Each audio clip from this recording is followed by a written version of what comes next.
Brought to you by Penguin.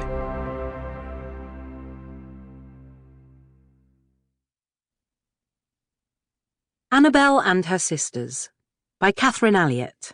Read by Bea Holland. Chapter 1. As I crunched up the long gravel drive to my sister's house, rattling over the cattle grids and returning the baleful stares of the lugubrious longhorn cows, I saw that I was not the only one to arrive early.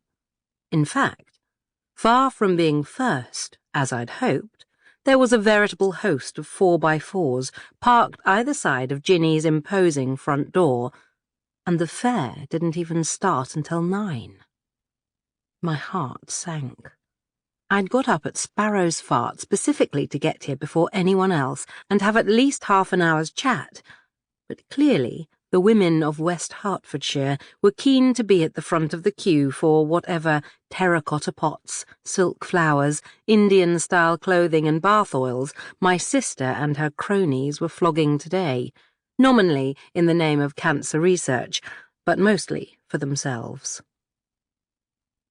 I drew up beside a towering urn, frothing over with white narcissi in the beautiful spring sunshine, realizing Ginny would be thrilled with the day. Netherby Manor looked magnificent, its pale biscuit facade basking in the soft light, Georgian windows gently glinting, and the weather would encourage those other than bargain hunters to sally forth for a day out and catch a glimpse. Never underestimate the snoop factor, as my sister would say. There'd be more than a smattering of women who didn't get invited by Ginny and Hugo to supper or even drinks, but who would be keen to say they'd been and looked around the house and grounds. Sociably mobile, Ginny had hissed down the phone to me when she'd asked if I might bring some friends along. The loaded sort that will spend oodles and spoodles and want to say they've been here for the day. I don't know anyone like that, I'd told her shortly. Hebe? She'd replied instantly. Hebe was my best friend, and did indeed fit the former category, but not the latter, and was safely installed at her own country pad in Norfolk, as I told Ginny. And anyway, I went on firmly, I'm coming early on my own because I want to talk about Mum. I'm going on to see Clarissa. Oh yes, we can definitely do that quickly, and isn't it marvellous? Hugo's thrilled, incidentally. It means we can redo the roof after all, which is a blessed relief. But don't forget, I'll be busy, Annabel. Country house fairs are hard work, and the whole place will be full of stallholders and frantic women setting up, and God knows what else. Chaos. Which is why I wanted to come on Wednesday, the only other day I can do, when I've delivered the manuscript. And I told you, Wednesday's impossible. We're off to Glyndebourne the following day, and if I don't lie down and have my hair done and breathe, I'll look like a limp rag with the Frobishers.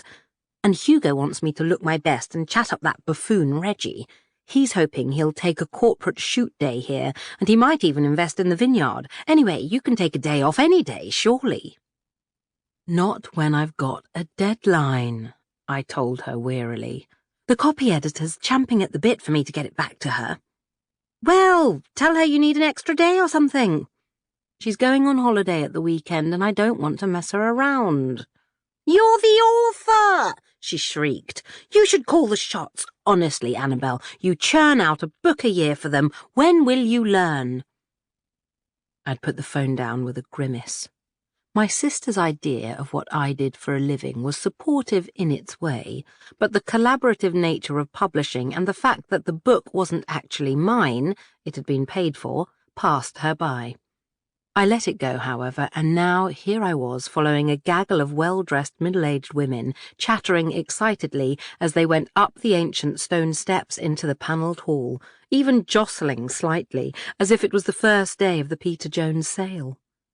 Except you couldn't actually see the hall, I realised as I went in, gazing around, not even the slightly gloomy oak panelling.